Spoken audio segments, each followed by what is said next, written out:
Hey there, future Ravens. We are so glad you will be joining us at Anderson University. Submitting your deposit secures your spot at AU and puts you on track to enroll for classes and choose your housing. It's really easy, and we're here to walk you through it. And if you happen to change your mind, your deposit is refundable until the end of April.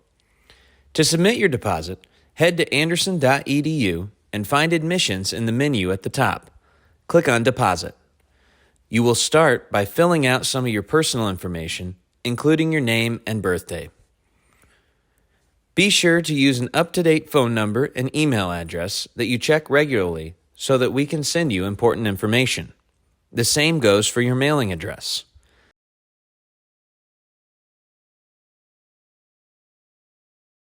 Next, you will specify which semester you would like to start at AU and let us know if you are a transfer student from a different university. We ask for a parent or guardian's name and email to make sure they receive updates as you move through this exciting process. Your next step is to submit your payment. You can do this with a credit or debit card or from a checking account. If you choose to use a checking account, make sure you have your routing and account numbers on hand. Put in your information as it appears on your card or account, including your name. Check to make sure your information is correct and up to date. Now, hit that submit button and celebrate because you are officially Raven bound. We're so excited for you on this journey. God bless. Go Ravens.